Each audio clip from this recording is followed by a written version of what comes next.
This is Living Power with Dan Hurst. The truth of the matter is that there are some things that God has to take control of. There are some things that God is good at doing, and I'm not. And there are some things that God has to take them through and lead them through to allow them to grow and develop according to His purpose and plan. Not that He wants them to do these things, but He can use these things to accomplish His purpose and plan. And one of the toughest things for me to do is to take my hands off and let God be God. And for those of you who are parents, you know exactly what I'm talking about. One of the toughest choices that we make is to let God be God in the lives of our children. But sometimes you have to make that very choice in business. Sometimes you have to make that choice in your relationship with friends and other family members.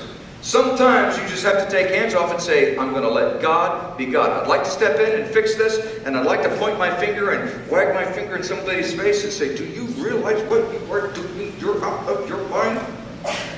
And I've practiced that several times in front of the mirror. But it's not going to happen. Because there are some things that God's better at handling than I am. What I need to do is focus on my calling and my responsibility. What are those things? Well, your calling is why God put you here. Now, let me, after having said all of that about not interfering in people's lives, recognize that sometimes God does call you to say something or to do something. Sometimes God gives you specific direction to go say something or to go do something in somebody's life. I don't want to decry that or say that you should do that, because sometimes God makes it very clear, oh yeah, I want you to do this, I want you to say this in somebody's life. But your calling is why God put you here now. What is God seeking to accomplish in and through your life now and for eternity? That's your calling. What is God up to in your life now? Why does He have you here at this point in history? Why is He at work in your life? What does He want to accomplish for eternity? That is your calling.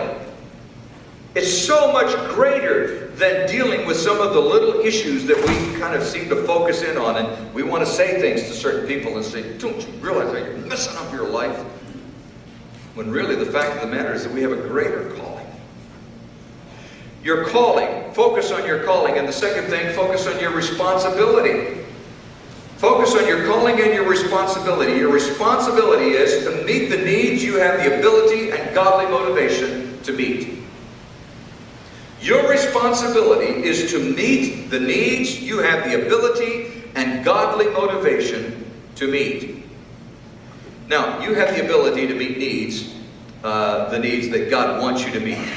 You have the ability to meet the needs that God wants you to meet, and the godly motivation is available to you. You have the ability. You have the ability to do these things. God has given you the ability. But that doesn't mean that you need to be involved in everything that you define as a need. Because there are two sides of it. You are to be focused on the needs that you have the ability to meet and the godly motivation. So let's talk about those two things. First of all, the ability. You've heard me say this over and over again. God's will, done God's way, never lacks for God's provision. God's will, done God's way, never lacks for God's provision. And one of the things that we have to understand is that when God really focuses on our lives and really impresses us, and we have this sense that we really need to address this particular need, or I need to be involved in meeting this particular need, God gives me the ability to do so.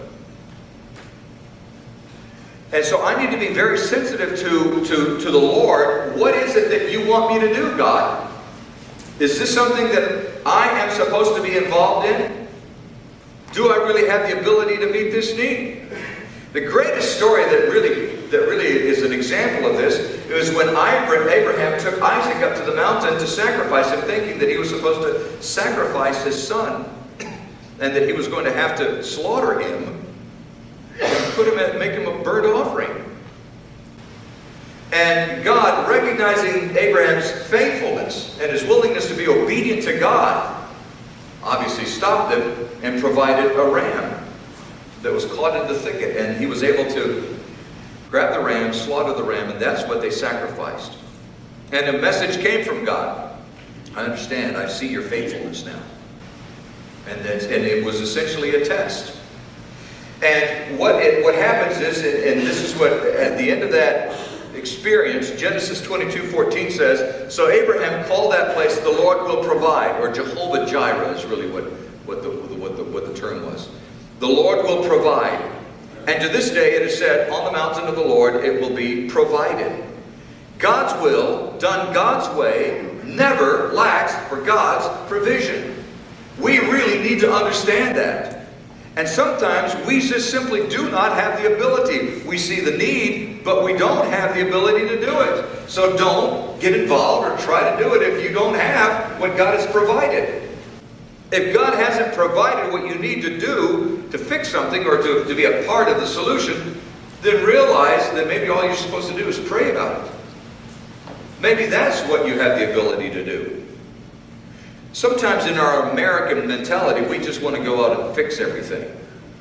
You know, the issue is that we think that if we can just do something, we can fix it. You know, we have this fix-it mentality. That's not always what God wants us to do.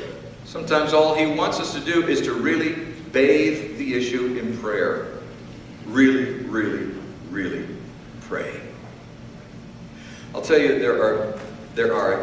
I've come to discover in my life that I would rather have people praying for my ministry than doing anything else for my ministry. You know, there are times when I'm going to go somewhere, I'm going to do something, or I'm going to have some sort of ministry going. And when I was writing my book, somebody said, you know, can we give you some money to write the book? The answer is no. I want people to pray. That's what I needed.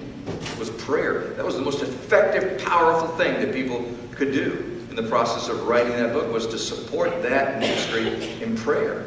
Because I didn't need the money. I needed the prayer. I thought it was interesting that people wanted to give money, but the money wasn't needed. It wasn't necessary. Prayer was. That's what I needed. And by the way, I still do. I still need that. I ask you to pray for me. Pray. Pray for my ministry. Pray for what God is doing in my life. I don't want you to support it financially. God's taking care of that. He's doing what He wants to do, and He's handling it the way He wants to.